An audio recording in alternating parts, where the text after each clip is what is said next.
Sa kanya namang pagdalo sa pagdinig ng House Committee on Good Government and Public Accountability ngayong araw, kinwestiyon ni Vice President Sara Duterte ang pagpapalawig sa contempt order laban sa kanyang Chief of Staff. Nakatutok si Jonathan Andal.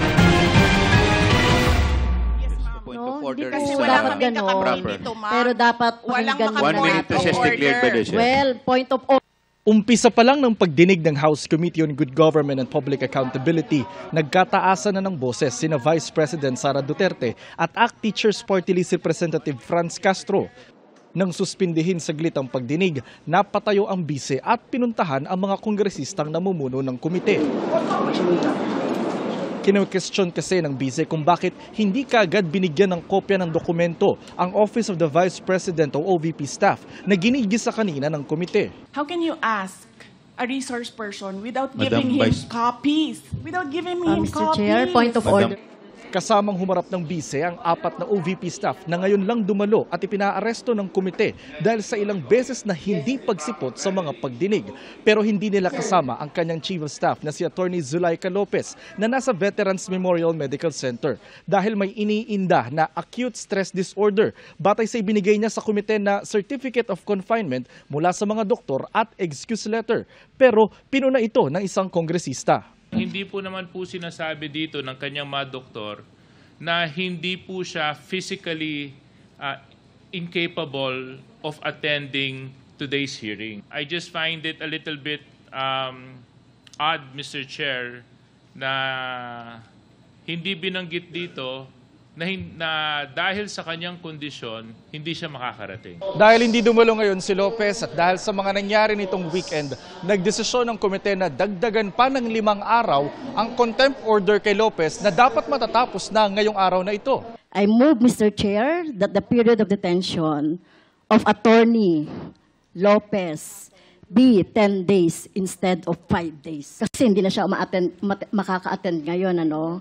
Talagang so nakita na naman natin sa history nung kanyang evasive attitude, behavior, at itong kinreate niya na sinasabi niya na nagpagsisinungaling niya na hindi naman siya hinaras or hindi naman siya na-barge yung room ay kasama na po yan. So yung lahat ng mga pangyayari. Sinubukan itong kontrahin ng mga kongresistang kaalyado ng mga Duterte. Pati ang bise, kinwestiyon ang pagpapalawig ng contempt order ni Lopez. Pero hindi pumayag ang chairman ng komite na magsalita ang bise kung hindi ito manunumpa na magsasabi ng totoo, bagay na dati na niyang tinanggihang gawin. I will only recognize you if you will take your oath. Okay. Okay. Let's do this. Punto ng bise, bakit parurusahan si Lopez sa pagpapabitiw nito sa 4 na DepEd officials, gayong ang Pangulo ang tumatanggap ng resignation ng mga Assistant Secretary at Undersecretary bilang ito rin ang appointing authority. Tinanong kita kanina, sino ang appointing authority? USEC ng ASEC. Anong sagot mo? Secretary. Hindi mo alam. Hindi pa po ako nagsumasagot. Hindi mo. Nakita kita, sumagot. Camera. Kita sumagot. Sinabi mo, Secretary. Chairman, motion to Hindi suspend niyo alam for 5 lahat minutes. 1 na minute ang reset. nag-a-appoint ay One minute President. suspension. Kalaunan humupa ang tensyon at hiniling ng bise na i-reconsider ang pagpapalawig ng contempt order kay Lopez. You need to reconsider that extension of your detention. It was illegal in the first place. You asked the President why he accepted the resignation. Do not ask due process. If you have any question insofar as the actions of this committee are concerned, I think the proper remedy is for you to go to the court. Sir, I will go to court.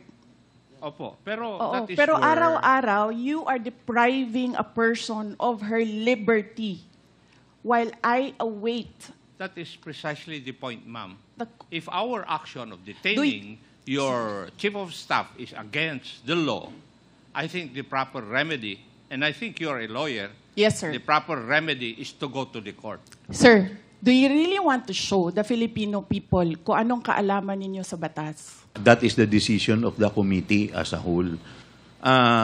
Sana po respetuhin po ninyo. Tinutulungan ko lang kayo, sir, kasi napapahiya ang Pilipinas. Ganito ba ang House of Representatives? Para sa GMA Integrated News, Jonathan Andal, nakatutok, 24 oras.